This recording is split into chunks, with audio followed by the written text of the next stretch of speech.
प्रणाम दोस्तों, मैं शक्ति यादव।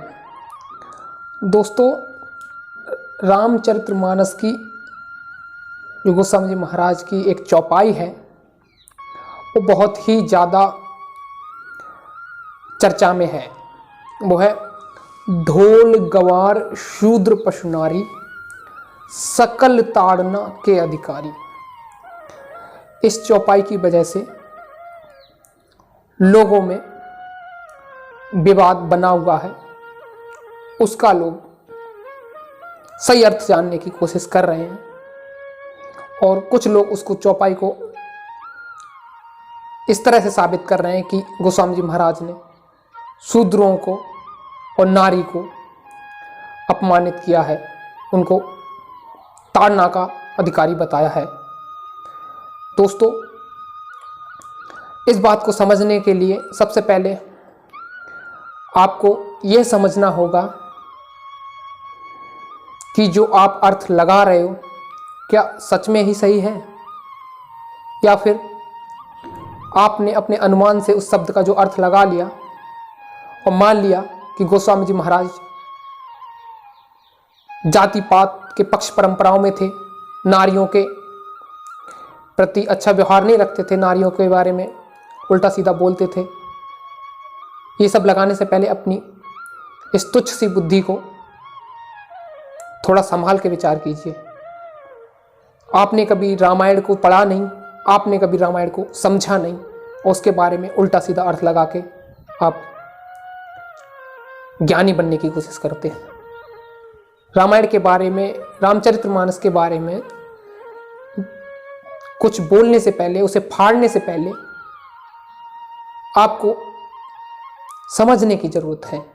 रामायण को आप समझे नहीं, गोस्वामी जी महाराज को उस वक्त के लोगों ने इस तरह ने नाराज किया कि ऐसी रामायण लिख के चले गए कि उससे आपको कुछ नहीं मिलना, कुछ समझ में नहीं आना जब तक वो संत आपको खुद ना समझाएं।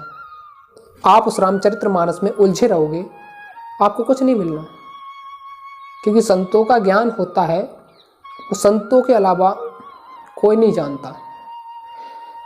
रामायण को जब कुछ मिलेगा नहीं, कुछ समझ में नहीं आएगा, तब उनको उल्टा सीधा बोलोगे कि रामायण ठीक नहीं है। रामायण तो ठीक है, उसमें जो कुछ लिखा है वो सत्य लिखा है।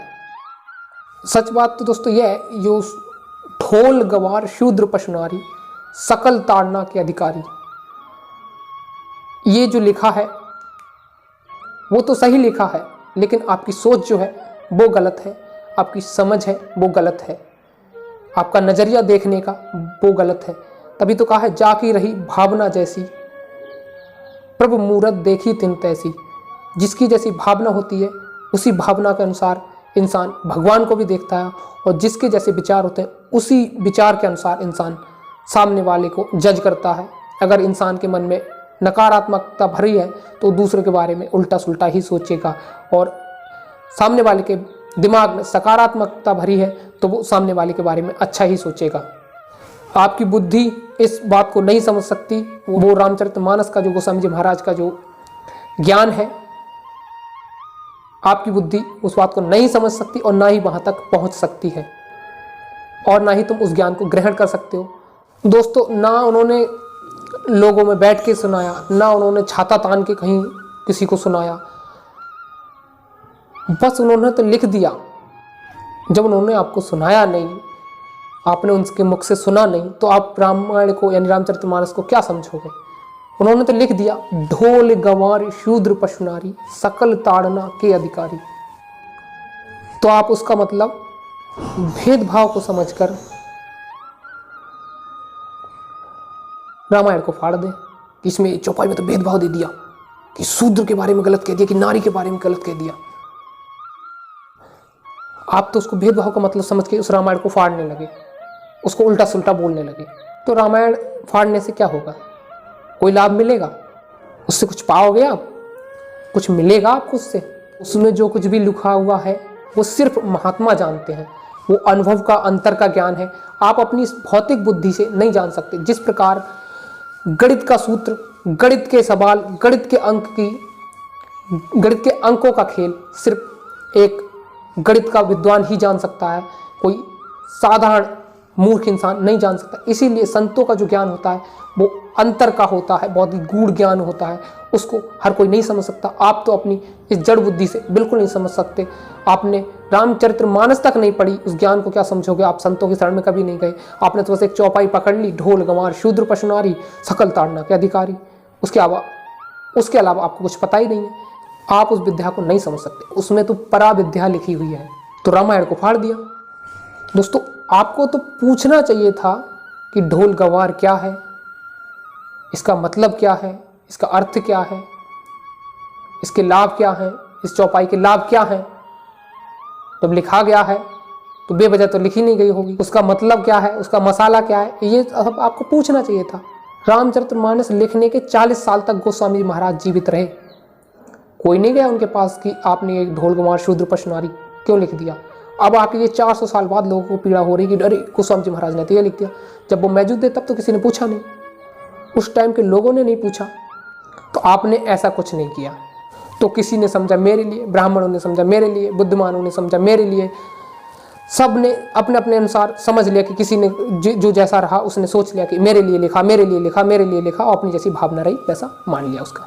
तो ये कुछ नहीं समझते दोस्तों। रामायण समझने में फाड़ने से नहीं आएगी। रामायण को समझना है तो आप संतों की शरण में जाओ, उनसे पूछो इसका मतलब क्या है। संत महात्मा इसका सही व्याख्यान देंगे तब आपको समझ में आएगा कि उसमें सच में जो लिखा है वो आपके लाभ का है। संत महात्मा सबके लाभ की बात करते हैं, किसी के हानि की बात नहीं करते, किसी के पक्षपात की बात नहीं करते। गोस्वामी जी महाराज तो कहते हैं कि परहित सरिस धर्म नहीं भाई, पर पीड़ा सम नहीं अधिमाई। ये भी रामचरितमानस की चौपाई आपने कभी पढ़ी?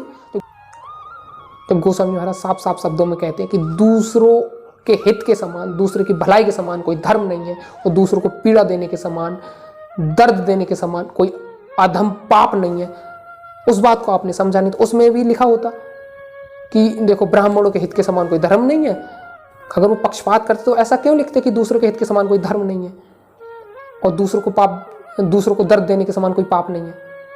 वो तो पक्षपात लिख देते कि सिर्फ जातिवाद लिख देते कि इन जातियों को उपकार करो तो उपकार है, और इन जातियों को पीड़ा दो तो पाप है, और किसी से उन्हें कोई मतलब ही नहीं रहता। तो क्यों लिखते कि हरि व्यापक सर्वस्त्र समाना, प्रेम से प्रकट होई मैं जाना।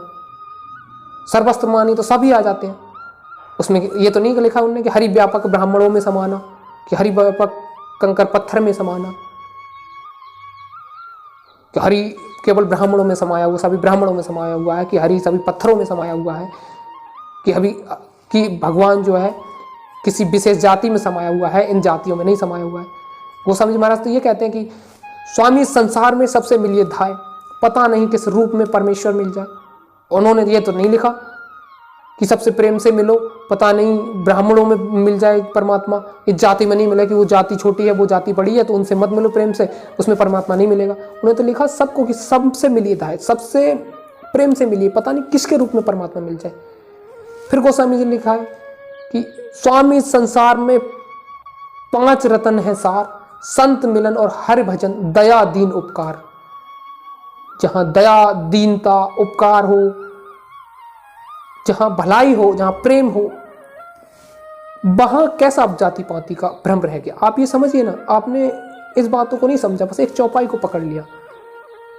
आप में इतनी बुद्धि नहीं है कि संतों के ज्ञान को अपनी जड़ बुद्धि से समझ सको। जहाँ संसार का ये भौतिक ज्ञान खत्म होता है ना, वहाँ से संतों का ज्ञान शुरू होता है। ये हमेशा अपने भेजे में बिठा के रखना। और रही नारी की बात, तो गोस्वामी जी महाराज अपने शब्दों में लिखते हैं कि जननी सम जानहि पर नारी, यानी माता के समान दूसरे की नारी को समझना चाहिए। तो उनके लिए पर नारी माता के समान थी। खुद के लिए उन्होंने लिखा कि जननी सम जानहि पर नारी, उन्होंने खुद लिखा। तो फिर नारी के विरोधी कैसे हो गए? क्या अपनी माता पे कोई ताड़ना का उदाहरण देगा? उन्होंने हर जननी को, हर स्त्री को माता का दर्जा दिया। उन्होंने सबको उपदेश दिया कि माता के समान दूसरे की स्त्री को मानना चाहिए। तो उनके जाहिर सी बात है कि जब उन्होंने दूसरों को उपदेश दिया तो उनके लिए भी प्रत्येक स्त्री जो थी वो माता के समान थी। तो जब स्त्री उनके लिए, हर एक स्त्री माता के समान थी, तो क्या वो ताड़ना का अधिकारी बताएंगे माता को? और स्त्रियों में तो उनकी माता भी शामिल थी। इसलिए बुद्धि का प्रयोग, इस जड़ बुद्धि का प्रयोग संतों के ज्ञान के साथ आप नहीं कर सकते, उसको नहीं समझ सकते। जब तक उनकी शरण में जाओगे नहीं, तब तक आपको समझ में नहीं आएगा। तेरा भेद कोई ना जाने, तू ही कहे तो कहन में आवे। उनका भेद कोई नहीं जानता, वो ही कहे तभी ही कहन में आता है, तभी समझ में आता है। इसलिए आपको समझना होगा कि संतों का जो ज्ञान है वो अंतर का ज्ञान है, गूढ़ ज्ञान है, वो आपकी जड़ बुद्धि के परे है। इसमें मूर्खता वाली जड़ बुद्धि का प्रयोग ना करें। दोस्तों, आज की वीडियो में इतना ही। अगर मुझसे कोई गलती हो तो हाथ जोड़ के क्षमा चाहता हूं। आज की वीडियो में इतना ही। मैं मिलता हूं दूसरी वीडियो में, तब तक के लिए अपना ख्याल रखें।